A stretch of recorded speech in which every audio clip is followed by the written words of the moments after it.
They say wild boars don't hold grudges. They run, they fight, they die. But what if one didn't? What if one remembered? This story comes not from a campfire or a hunter's tall tale, but from the field journals of a retired wildlife officer named Tom Reeves. Reeves worked the backwoods of Arkansas in the late 1990s, patrolling the Watcha Forest and the farmland that bordered it. He wasn't a hunter.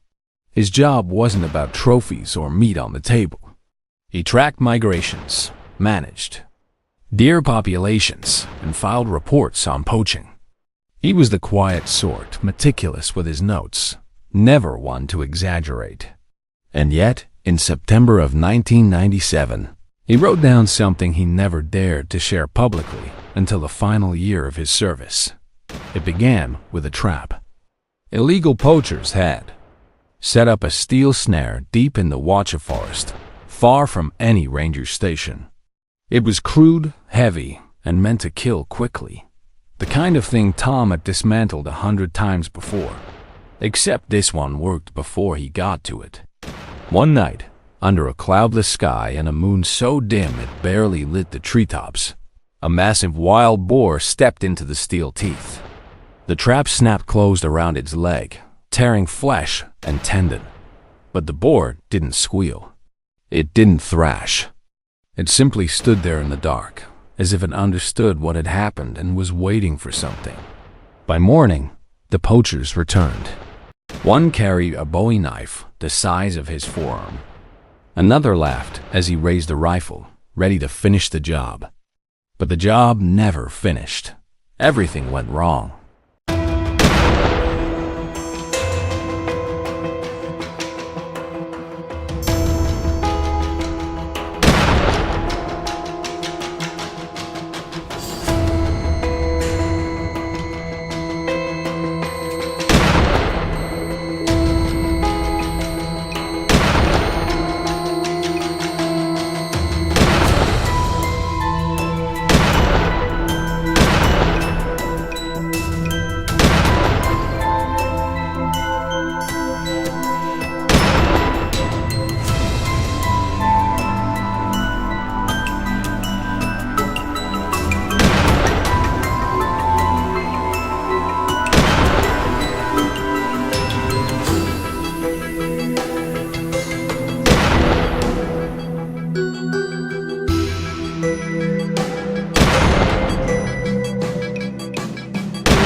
The boar lunged forward with a ferocity none of them had expected. The entire steel trap, chain, and stake ripped free of the earth, like it was nothing more than a weed in the soil. It charged, dragging the metal behind it, and in the confusion, 2 of the men went down. Screams echoed through the forest, mingling with the panicked cries of birds exploding out of the canopy. The 3rd man, bloodied but alive, fled into the woods. By the next day, Reeves found him slumped at the edge of the tree line. The man's clothes were torn, his skin raked with deep gouges. His eyes darted wildly, pupils blown wide like a man who had seen something too large for the human mind to process. He kept mumbling the same words over and over. It stood there. It looked at me. It waited. Reeves went into the forest to investigate. He found no boar, but the trap itself told a story. The stake had been ripped clean from the ground. The steel jaws of the snare bent in ways Reeves didn't think possible. Hoof prints led deeper into the woods, huge, heavy impressions that gouged the mud. Then, abruptly, they vanished, as if the animal had stepped out of the world itself, disappearing into shadow. That was the beginning of the rumors.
Within weeks, farmers around Cattle Gap reported livestock torn open but left uneaten. Horses slashed along their flanks. Cows gutted in the fields. Dogs barked themselves hoarse at night, always at something just beyond the fence line. But no dog, not even the bravest hound, would go near the tree line when the sound came. And there was always a sound. Locals described it the same way. Heavy, deliberate snorts, like bellows being squeezed, followed by the metallic drag of something scraping across the earth. Always between 2 and 3 in the morning. Always too close to the barns. Always just out of sight. An old trapper named Hank claimed to have seen it once. Said it was the biggest hog he'd ever laid eyes on, half limping with something shiny clanking behind it. He gave it a name that stuck, Iron Jaw. The legend grew. For 5 years, no hunter dared set foot in that section of the Watcha forest. Some said the boar had grown impossibly large, feeding off livestock, feeding off the fear it inspired. Others whispered it wasn't natural anymore, that something about surviving the trap had twisted it into something more than an animal.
Then, in 2002, a young outdoorsman named Michael Carr set out to prove everyone wrong.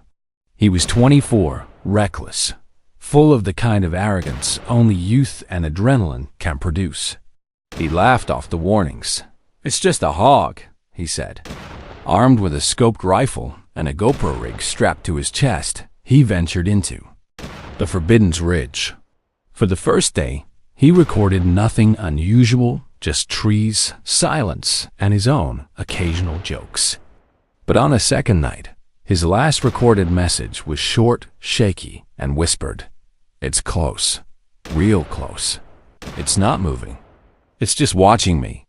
That was the final time anyone heard from Michael. If you'll enjoy this video, please like and subscribe my channel for more information.